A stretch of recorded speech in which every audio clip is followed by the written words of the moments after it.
जब मैं यहाँ पर आई, मेरे दोनों बेटियाँ की जो समस्या थी शादी की, महाराज जी ने अपने आप ही बता दिया शादी की तैयारियाँ शुरू कर दो। और एक छोटी बेटी का भी बाहर जाने का था, तो उन्होंने कहा बाहर जाने का योग्य है, पढ़ाई करो। तो उसका पढ़ाई में मन लगने लग गया। और बड़ी बेटी की भी जल्दी से शादी का रिश्ता पक्का हो गया। और उसकी नौकरी के लिए पूछा उसने, वो भी जल्दी उसकी नौकरी का वो ऑफर लेटर आ आज गया। हम लोग हैं एक आस्था के ऐसे मंदिर में जहां कहते हैं कि संकट कटे मिटे सब पीरा, जो सुमिरे हनुमत बलवीरा। जी हाँ दोस्तों, हम बात करेंगे चिंता हरण काले हनुमान जी, जो कि मानसरोवर में है और हम यहाँ पर पहुँचे हैं। अब आप दिव्य दर्शन भी कर रहे हैं बजरंगबली के। और आज हमारे साथ हैं श्री श्री 1008 महामंडलेश्वर श्री मनोहर दास जी महाराज, जो कि बालाजी महाराज की सेवा भक्ति भाव भी करते हैं और भक्तजनों के संकटों को दूर करते हैं। बात करेंगे मनोहर दास जी से। सर, क्या कहेंगे, किस तरीके की आस्था है और लोग जो जिस तरीके से आज आते हैं तो उनकी किस भावनाओं को और किस तरीके के चिंताओं का? The pink city news channel के सभी दर्शकों को, डायरेक्टर महोदय को, इनकी समस्त टीम वर्क को हार्दिक बधाई, शुभकामना। मंदिर श्री चिंताहरण काले हनुमान, जो कि प्रजापति बिहार कॉलोनी, पटेल मार्ग, न्यू सांगानेर रोड, मानसरोवर, जयपुर, राजस्थान में स्थित है। ये बड़ा अद्भुत अलौकिक स्थान है। एक प्राचीन मूर्ति थी छोटी सी, वो आज भी विद्यमान है यहाँ, जो कि कसौटी के पत्थर पर बनी हुई थी। वह मूर्ति तकरीबन पिछले 412-13 साल की प्राचीन मूर्ति है। जब हमारा परिवार नारनौल रहता था, वहाँ इस मूर्ति की पूजा पाठ हुआ करती थी। उसके पश्चात फिर हम लोग कालाडेरा राजस्थान में स्थित है, जयपुर के पास में, वहाँ हमारा परिवार आ गया, तो वहाँ उनका पूजा पाठ होता रहा नियमित। फिर जब जयपुर बसा, जयपुर बसने के कुछ समय के पश्चात जयपुर में त्रिपोलिया बाजार में एक हनुमान जी का रास्ता है।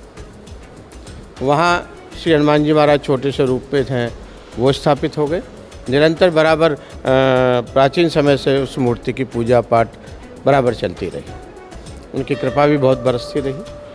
फिर उनको तकरीबन आज 15 साल हो गए होंगे, उस मूर्ति को ला करके यहाँ इस आश्रम में स्थापित कर दिया, जो कि स्थायी रूप से स्थापित हो गई। उसके पश्चात दर्शकों का दौर चलता रहा, आते रहे भक्त लोग, हनुमान जी महाराज की कृपा होती रही। एक ऐसे ही एक दिन ऐसा दर्शा हुआ कि मैं बड़े रूप में स्थापित होना चाहता हूँ।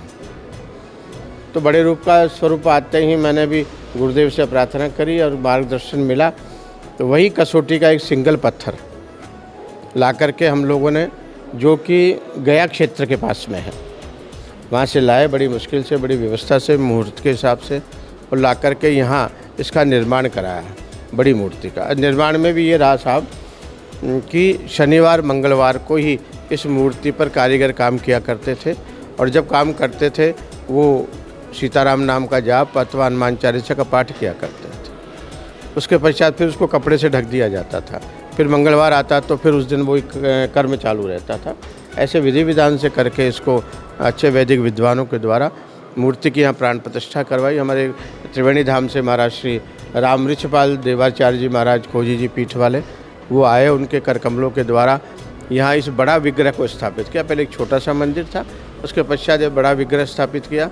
और उसके पश्चात ठाकुर जी की ऐसी कृपा रही हनुमान जी महाराज की, भक्तों का तांता लगा रहा। आज भी यहाँ शनिवार मंगलवार को हजारों लोगों की संख्या में आते हैं, हनुमान जी से अर्जी लगाते हैं। वैसे तो महाराज जी कहते हैं कि हनुमान जी की जो भी सेवा भक्ति करता है उनके संकट वैसे ही दूर हो जाते हैं, मगर मैंने चिंताहरण काले हनुमान जी की अगर बात करें तो ये काले पत्थर की मूर्ति है, जो कि एक अपने आप में अद्भुत है और आकर्षित करती है। मैं भी यहाँ पर आया, ये कहा जाता है कि यहाँ पर जो आता है अच्छी भावना से और सच्चे मन से इनका नाम लेता है, और यहाँ बैठकर अगर कोई सच्चे मन से हनुमान चालीसा का पाठ करता है तो उसके दुख वैसे ही स्वयं दूर हो जाते हैं। वैसे भी कहा जाता है कि हनुमान चालीसा में संकट कटे मिटे सब पीरा, जो सुमरे हनुमत बल वीरा। पर इसमें गुरु की कृपा भी परम आवश्यक है। देखेंगे ना, अब हनुमान चालीसा में आखिरी में लिखा तुलसीदास जी ने, जय जय जय हनुमान गुसाई, कृपा करऊँ गुरुदेव की नाही। हनुमान जी महाराज से प्रार्थना करें, जैसे हमारे गुरुदेव हम पर कृपा करते हैं, उसी प्रकार से आप हमारे पर कृपा करते रहें। तो इसलिए गुरु की कृपा आवश्यक होती है। जिन्होंने गुरु नहीं बनाया है, मैं उन्हें भी संदेश दूंगा कि अच्छे योग्य तपस्वी मूर्ति को गुरु बनाकर अपने जीवन का कल्याण करें। और हनुमान चालीसा का पाठ तो मैं कहता हूँ साहब, आप यहाँ आएँ, 11 दीपक तिल्ली के तेल के जलाएं, सरसों के तेल के जलाएं, 7 पाठ हनुमान जी के यहाँ बैठ कर के हनुमान चालीसा का पाठ करें। 7 शनिवार या 7 मंगलवार एक संकल्प ले लें। संकल्प यानी मेरा ये काम ठाकुर जी कृपा करें। कोई असाध्य संकल्प ले, बहुत बड़ा यूँ मजाकिया कोई संकल्प ले तो भगवान तो आप जानते हो बंदर है, तो वानर है इनका नाम, उछल कूद मचा देते हैं।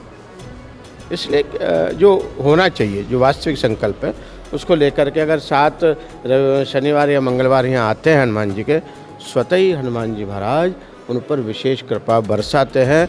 और जो अनएक्सपेक्टेड चीज़ें थी, जो होना ही संभव नहीं था, डॉक्टरों ने भी मना कर दिया था, जवाब दे दिए थे। शिक्षा के क्षेत्र में भी, शारीरिक क्षेत्र में भी, संतान के क्षेत्र में भी हनुमान जी महाराज ने सब पर पूर्ण कृपा करी है।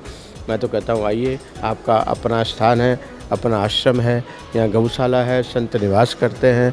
अखंड रामचरितमानस का पिछले 20 साल से निरंतर अनवरत पाठ चलता रहता है और तकरीबन 20-22 साल से ही अखंड दीपक की ज्योत जलती रहती है, जो गाय के घी से ही जलती है। ये थे हमारे साथ मनोहर दास जी महाराज, जो कि चिंताहरण काले हनुमान जी मंदिर के एक सेवक हैं और इनके द्वारा सारी चीज़ें बताई गई। अब मैं बताता हूँ आपको कुछ बातें कि अगर आप यहाँ पर 7 शनिवार आके तेल के दीपक जलाकर और यहाँ 7 बार हनुमान चालीसा का पाठ करते हैं तो आपके जीवन की कठोर से कठोर समस्या भी चुटकी भर में गायब हो सकती है। कहते हैं कि जो सुमिरे हनुमत बलवीरा, तो संकट काहे को, उस भक्त को संकट हो ही नहीं सकता जो हनुमान जी के शरण में है। और ये कलयुग के महाब्रह्म ज्ञानी, जिन्हें कहा गया है कि हनुमान जी वो ऐसे एक भक्त शिरोमणि है जिन्होंने राम भगवान के बड़े से बड़े कार्य को भी चुटकियों में कर दिखाया। तो मैं कहता हूँ कि आप भी आस्था के मंदिर से जुड़िए और चिंताहरण काले हनुमान मंदिर एक बार ज़रूर अवश्य आएँ। और जयपुर की जनता से तो मैं अवश्य ये कहूँगा कि आपके अगर किसी भी बीमारी या किसी चीज़ से आप ग्रस्त हैं तो एक बार इस मंदिर में आकर आप ढोक लगाइए और महाराज जी से अवश्य मिलिए, जहां पर आपके संकटों का निवारण जरूर होगा। देखते रहे the pink city news, Subhash Barwa के साथ, जयपुर।